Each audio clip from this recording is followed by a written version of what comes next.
आप रहिए हमारे साथ अंजलि जी। इस वक्त हमारे साथ प्रोफेसर बी आर दीपक साहब मौजूद हैं। आप विदेश मामलों के जानकार हैं, खास तौर पे भारत और चीन के संबंधों के आप भारत में जो जो जो सबसे ज्यादा जानकार लोगों में से एक हैं, आप वो हैं। प्रोफेसर दीपक, इस एससीओ समिट का आउटकम अभी तक आप क्या देख रहे हैं?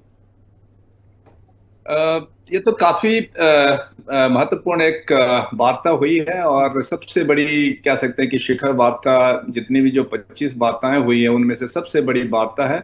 और इसमें जो 10 हमारे जो सदस्य हैं, उसके बाद जो एससीओ प्लस की बात की है, तो 20 देशों की इसमें भागीदारी है। तो इस स्थिति से देखा जाए तो ये काफी बड़ी बैठक है। और ऐसे भी जो एससीओ है एक बहुत बड़ी कह सकते हैं कि जो क्षेत्रीय शक्ति है, चाहे वो क्षेत्र के हिसाब से हो, चाहे वो उसकी जनसंख्या के हिसाब से हो, विश्व की सबसे बड़ी कह सकते हैं एक ऑर्गेनाइजेशन बन गई है।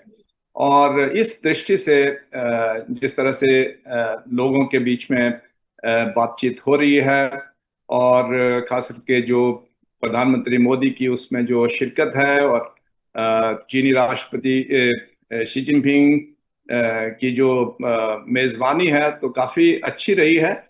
और मैं तो ये कहूंगा कि ये एक ऐसा प्लेटफॉर्म बन गया है जिसमें तमाम मुद्दे, पहले जब इसकी इसकी स्थापना की गई थी तो खास करके जो मुद्दा था, जो तीन जो बुरी शक्तियां हैं उनका सामना करने के लिए ये बनी थी, खास ये सुरक्षा की दृष्टि से अगर हम उसको देखते हैं। लेकिन हाल के वर्षों में ये सुरक्षा से परे हट करके उसमें बहुत सारे दूसरे भी जो कह सकते हैं पहलू उसमें डाले गए हैं। जिस तरह से हम कह सकते हैं व्यापार हो गया, फिर शिक्षा हो गया, और जो खास करके जो नई जो ऊर्जा कह सकते हैं, इसमें बहुत सारे पहलू हमको देखने को मिलते हैं। ठीक है। और आतंकवाद का मुद्दा तो एक खास मुद्दा है ही। और जैसे आपने बताया कि प्रधानमंत्री मोदी ने भारी सभा में इस खास करके हमारी जो परिभाषा है उसको परिभाषित किया है, और सब देशों के सामने उसको रखा गया। हालांकि जो संरचनात्मक जो हमारे कह सकते हैं मतभेद हैं, चीन के साथ भी रहे हैं आतंकवाद के विषय में। और खैर पाकिस्तान तो फिर उसे अलग ही नजर से पॉइंट टेकन। कमांडर भूषण दीवान साहब के पास चलूंगा। दीवान साहब, मुझे बताइए, जिस तरह से इन्होंने कहा कि एस का मतलब सिक्योरिटी है, सी का मतलब कनेक्टिविटी है, ओ का मतलब अपॉर्चुनिटी है, और नरेंद्र मोदी जी ने कहा कि मैं बहुत सकारात्मक तरीके से इसको ले रहा हूं। तो सिक्योरिटी, कनेक्टिविटी एंड अपॉर्चुनिटी, हम भारत में कहते हैं आपदा में अवसर। जिस तरीके से चीन के साथ हमारा सीमा विवाद चल रहा है, पाकिस्तान के साथ आतंकवाद को लेकर हमारी कभी नहीं बनी, हमेशा ठनी रही, अमेरिका दादागिरी दिखा रहा है। भारत एक ऐसा देश है जो सबसे बात करता है। भारत किसी के लिए अछूत नहीं है, और भारत के लिए कोई अछूत नहीं है। भारत एक ही वक्त में रशिया से बात करता है, एक ही वक्त में वो यूक्रेन से बात करता है, इजराइल और पैलेस्टीन से भी अलग अलग एक ही वक्त में बात करने की हिम्मत भारत के पास है। बाकी जो विवाद हैं अलग अलग देशों में, अलग अलग देशों के बीच में, भारत इकलौता ऐसा है जो सर्वमान्य है। ऐसा लगता है कि ये ओ पॉजिटिव ब्लड ग्रुप है, किसी को भी चढ़ा दो सर्वदाता है भारत। ठीक है, O positive, opportunity positive, opportunity unlimited. तो सिक्योरिटी और अपॉर्चुनिटी को नरेंद्र मोदी के बयान को लेकर कैसे देखते हैं आप, कमांडर दीवान?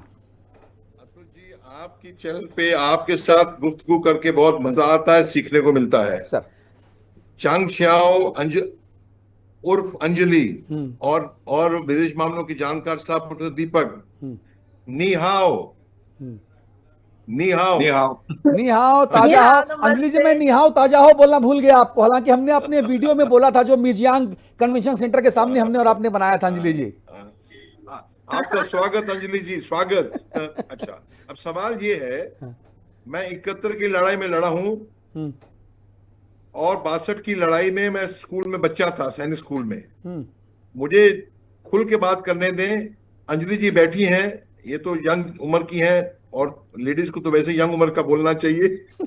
तो अभी हमारा उस दिनों पंचशील हुआ करता था, पंचशील, हिंदी चीनी भाई भाई।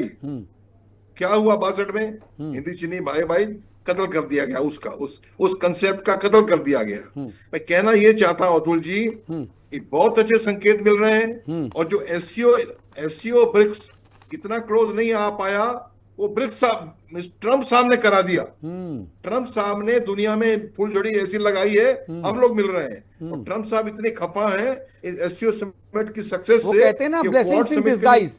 दीवान साहब, मैं हाँ। 2 दिन पहले जो है, मैं पिछले 7 दिन के लिए चाइना में था। अंजलि जी के साथ ही था, मीरा जी के साथ था, एक इनकी सहयोगी और हैं आशा, उनके साथ था, इनकी बॉस हैं बिंदी जी, उनके साथ था। और वहां पे एक सीएमजी फोरम का एक समिट हुआ, इसको मैंने अटेंड किया था चाइना मीडिया ग्रुप का जो शाओजियांग जो जिला है उसके हेडक्वार्टर्स में। और मैं बताऊं आपको कि बहुत पॉजिटिविटी है।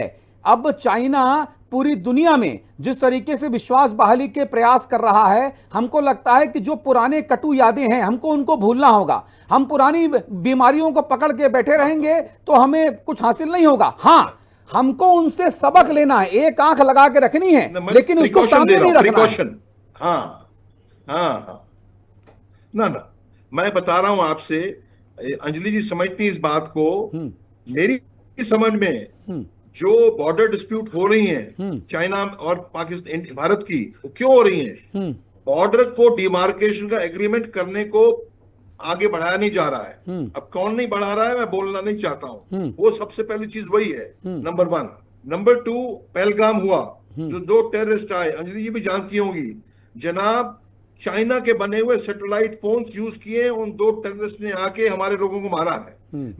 मैं देखिए, खुल के बात करेंगे तो चीज क्लियर नहीं सर, इरादे सर आपकी बात सही है। देखिए सुनिए, मेरा मानना है कि अब अमेरिका के हथियारों से तो वो देश भी लड़ते हैं जहां पे अमेरिका का कोई घुसपैठ नहीं। अब वो आदमी तो अब पैसा दे के बम खरीद रहा है, किसी को मार रहा है, तो जो बम बना रहा है उसकी गलती कहां से है? चाइना की गलती कहां है इसमें सैटेलाइट फोन का इस्तेमाल हो रहा है? और अगर है भी तो आपके पास पुख्ता प्रमाण नहीं है।